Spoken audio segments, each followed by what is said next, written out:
बिस्मिल्लाहिर्रहमानिर्रहीम। अस्सलाम वालेकुम।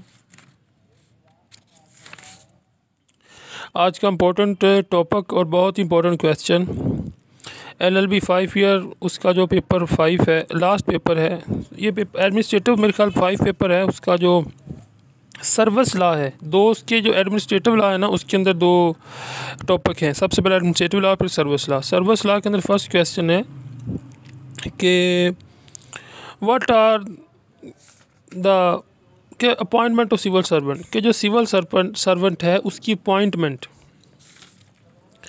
तो सिविल सर्वेंट पहले समझ लेते हैं क्या होता है। The appointment of civil servant is an executive function. ये एक इंतज़ामी फंक्शन है जिसको सेक्रेटरी वगैरह जो सेक्रेटरीट्स है वहाँ से ये सब काम टोटल होता है।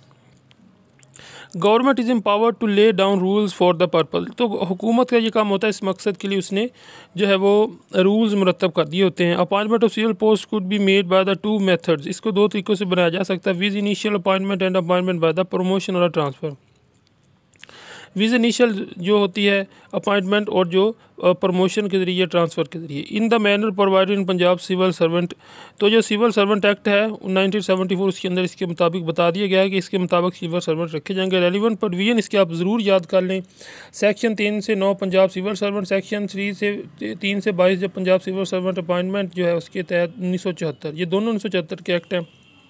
काइंड ऑफ अपॉइंटमेंट यानी कि कौन सी जो काइंड्स हैं होगी अपॉइंटमेंट की, जिनके अंदर कैटेगरीज किया गया है सिविल सर्वेंट्स को। सबसे पहले एडहॉक, फिर इनिशियल, फिर टेम्परेरी, फिर प्रोबेशन, फिर ऑफिसिकेटिंग, फिर एक्टिंग चार्ज बेसिस, फिर करंट चार्ज बेसिंग और फिर लास्ट में से 8 पर आ जाता है permanent. Mood off appointment by initial recruitment और बाय प्रमोशन और ट्रांसफर। ये पहले उसने इंट्रोडक्शन में भी इसको बात किया है। क्वालिफिकेशन फॉर अपॉइंटमेंट, सबसे पहले वो कह रहा है कि सिटीज़न ऑफ पाकिस्तान का। फिर एक्सेप्शन आ गई कि in suitable cases the condition, this condition में भी रिलैक्स बाय द गवर्नमेंट। इनके बाद का ये जो कंडीशन ऊपर दी गई है उसको जो है वो रिलीफ भी मिल सकता है। मार्शल मटेरियल जो स्टेटस है,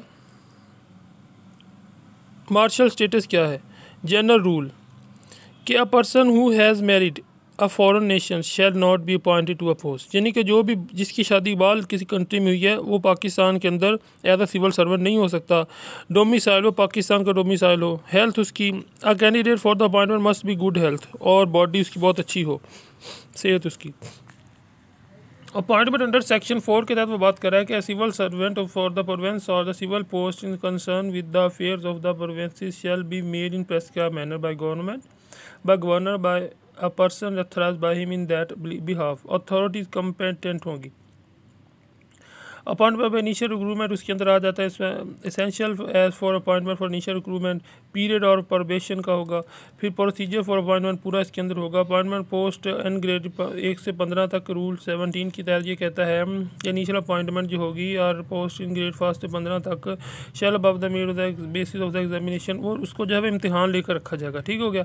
appointment of the post in the grade 17 से अबव उसको जो है बाय प्रोफेशन सिलेक्शन, उसको जो उसने बताया कि जो 16 से अबव जो भी पोस्ट होगी उसको जो है वो प्रोवेंशनल सिलेक्शन के ज़रिए प्रोवेंशनल सिलेक्शन बोर्ड उसको रखेगा।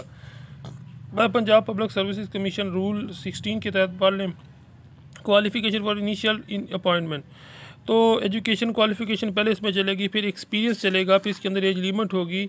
तो ये उसने ये दरअसल ना तरीके बताए हुए हैं कि किस तरह जो है वो दोनों तरीके कार, एक में पेपर लेकर, एक में जो है वो जो उसको जो है वो जो उसने क्या बताया, हाँ उसने बताया है कि प्रोवेंशनल सिलेक्शन बोर्ड रखेगा। अपॉइंटमेंट बाय प्रमोशन और ट्रांसफ़र, कोई अपॉइंटमेंट की जाती है कि एक बंदा अगर अकॉर्डिंग में काम कर रहा है या लाहौर के अंदर काम कर रहा है तो उसकी अपॉइंटमेंट करके गुजरांवाला भेज दिया, सियालकोट भेज दिया, इसको भी अपॉइंटमेंट ही कहते हैं ना। तो ये वो बात हो रही है। इसको आप पढ़ने कोई बात समझ ना लगे तो आप मुझसे पूछ सकते हैं।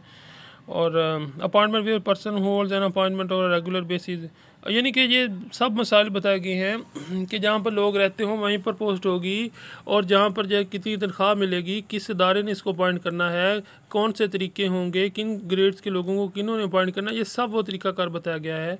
और उसकी कारण बताई गई हैं कौन सा तरीक़ेकार। अच्छा, ये कंक्लूजन में कह सकते हैं कि by the above discussion I can say that no one has a fundamental right to be appointed और or retained in services under act